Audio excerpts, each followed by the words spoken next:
ഇപ്പോൾ ദൃശ്യത്തിനെ പറ്റി തന്നെ പറയുകയാണെങ്കിൽ ദൃശ്യവും എടുത്തു സാർ, പാപനാശവും എടുത്തു. 2 ലെജൻസ്, 2 ഭാഷ, 2 ഓഡിയൻസ്. അപ്പോൾ രണ്ടുപേരെയും 2 രീതിയിൽ ഒരേ ചിത്രം എടുക്കുക, അല്ലെങ്കിൽ 2 രീതിയിൽ ഒരേ ചിത്രം കൺസീവ് ചെയ്യുക, അതിൽ സ്വന്തം ഇന്റർപ്രിട്ടേഷൻ അല്ലെങ്കിൽ തൻ്റെ സ്വന്തം ഒരു പെർസ്പെക്റ്റീവ് ഇടുക എന്ന് പറഞ്ഞാൽ അത് തന്നെ ഒരു വലിയ ചലഞ്ചാണ്. പ്രത്യേകിച്ച് മുമ്പിൽ 2 ലെജൻസ് നിൽക്കുമ്പോൾ അതെങ്ങനെ ഉണ്ടായിരുന്നു ആ ഒരു? എന്നെ സംബന്ധിച്ചോളം ഞാൻ ആ ഒരു കാര്യത്തിൽ ഏറ്റവും വലിയ ഭാഗ്യവാനാണെന്ന് വിശ്വസിക്കുന്നത്. കാരണം വളരെ റെയറായിട്ട് ഒരു ഡയറക്ടർക്കോ റൈറ്റർക്കോ അങ്ങനെ ഒരു ഓപ്പർച്യൂണിറ്റി കിട്ടുള്ളൂ. അതും നമ്മൾ ഇന്ത്യയിൽ 2 ലിവിങ് ലെജൻസ്, 2 ലെജൻസ് ആയിട്ടുള്ള ആക്ടേഴ്സിനെ വെച്ചിട്ട് ഒരു ക്യാരക്ടറിന് 2 തരത്തിലുള്ള പ്രസൻറ്റേഷൻ. മീൻസ് കമൽ സാറ്, ലാലേട്ടൻ വളരെ സട്ടിലായിട്ടാണ് ഇത് ചെയ്തെങ്കിൽ കമൽ സാർ അതിനെ ഇമോഷണലായിട്ടാണ്. ജോർജ് കുട്ടി സട്ടിലാണെങ്കിൽ മറ്റേ സ്വയംലിംഗം ഇമോഷണലായിട്ടാണ് ഇത് ചെയ്യുന്നത്.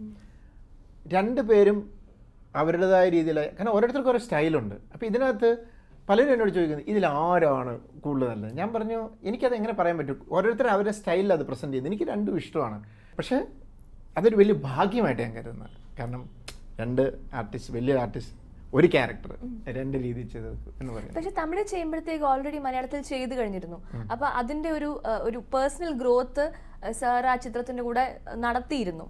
പക്ഷേ കമലഹാസൻ സാർ ജോയിൻ ചെയ്യുമ്പോഴത്തേക്ക് ഒരു ഫ്രഷ് പെർസ്പെക്റ്റീവാണ്, ഫ്രഷ് ലുക്കാണ് ഈ ചിത്രത്തിൻ്റെ ഒരു കഥയിലേക്ക്. അപ്പോൾ അദ്ദേഹം എന്താണ് കോൺട്രിബ്യൂട്ട്? അല്ല, അത് അദ്ദേഹം പറഞ്ഞതാണ്. അദ്ദേഹം പറഞ്ഞ ഈ കഥയിൽ സാധാരണ കഥകൾ എല്ലാം വേണമെങ്കിൽ പൊളിച്ച് വർക്ക് ചെയ്ത് സോങ് ആഡ് ചെയ്യുക, അങ്ങനെ ചെയ്യാം. ഈ കഥ ഇങ്ങനെ കെട്ടുപണിഞ്ഞ് കിടക്കുക, ഒരിടത്തു നിന്ന് പൊട്ടിച്ചാൽ അതിൻ്റെ ഇത് മൊത്തത്തിലുള്ള ഭംഗി പോകും. അപ്പോൾ അതുകൊണ്ട് ഒന്നും തൊടാൻ പറ്റില്ല. പ്രത്യേകിച്ചും വൺസ് ആ മർഡർ നടന്നു കഴിഞ്ഞാൽ എന്തെങ്കിലും ചെയ്യണമെങ്കിൽ ഈ ഫാമിലി ബാക്ക്ഗ്രൗണ്ടിലുള്ളൂ, അത് ഒത്തിരി ചെയ്യാൻ പറ്റത്തില്ല. അപ്പോൾ എന്ന് വെച്ചാൽ ക്യാരക്ടറൈസേഷനിൽ കോൺസെൻട്രേറ്റ് ചെയ്തു. അത് നാടാർ കമ്മ്യൂണിറ്റിയിലുള്ള ഒരു ഇതാക്കി.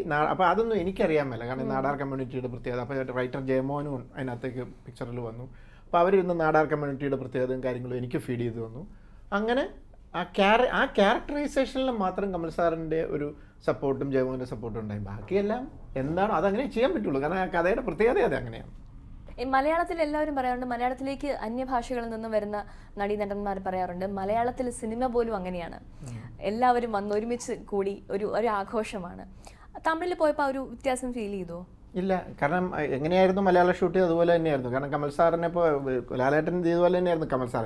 എപ്പോഴും അതിന് ഇനിഷ്യേറ്റീവ് എടുക്കുന്നത് ഡയറക്ടറും അതിൻ്റെ ലീഡ് ആക്ടറുമാണ്. അവർ ഇനിഷ്യേറ്റീവ് എടുത്താൽ ബാക്കി ഇത് ചെയ്യും. പക്ഷെ പഴയ പോലെ അല്ല ഇപ്പോൾ സിനിമ.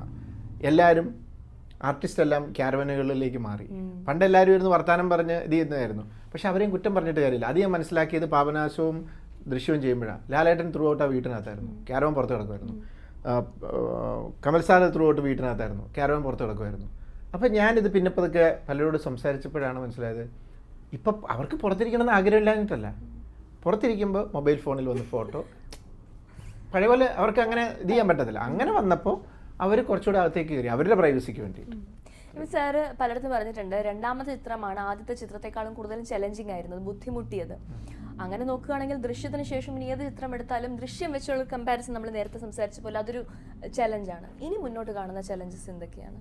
അത് തന്നെയാണ്, അതാണ് കിട്ടിക്കൊണ്ടിരിക്കുന്നത്. ഇപ്പം 2-3 പടമായിട്ട് അത് തന്നെ കിട്ടുന്നത്. ഇനി ഞാൻ ചെയ്യാൻ പോകുന്ന പടങ്ങൾക്കും അത് ഞാനിങ്ങനെ വെയിറ്റ് ചെയ്യാണ്. അവസാനം ഞാൻ തീരുമാനിച്ചു, എനിക്ക് തോന്നിയ പോലെ പടങ്ങൾ ചെയ്യും. കുറച്ചാൾ കഴിയുമ്പോൾ ഓഡിയൻസ് പറയും, ഇയാളെ കൊണ്ട് ഇനി ഒരു ദൃശ്യമൊന്നും ചെയ്യാൻ പറ്റത്തില്ല എന്ന് എന്നെ എഴുതി തള്ളുന്ന സമയത്ത് എനിക്ക് ഇനി രക്ഷപ്പെടാൻ പറ്റുള്ളൂ. എല്ലാവരും പറയുന്ന പോലെ ഇനി ഒരു ദൃശ്യം ഉണ്ടാവട്ടെ എന്ന് എന്തായാലും ഞാൻ പറയുന്നില്ല. ഇനി നല്ല നല്ല ചിത്രങ്ങൾ പ്രേക്ഷകർ, അതാ വാക്കാണ് ഉപയോഗിക്കേണ്ടത്. ഇനി നല്ല നല്ല ചിത്രങ്ങളും പ്രേക്ഷകർക്ക് ഒരുപാട് സന്തോഷവും എന്താ പറയുക ആഹ്ലാദവും നൽകുന്ന ചിത്രങ്ങളും ഒരുപാട് അംഗീകാരവും ഒക്കെ ലഭിക്കട്ടെ.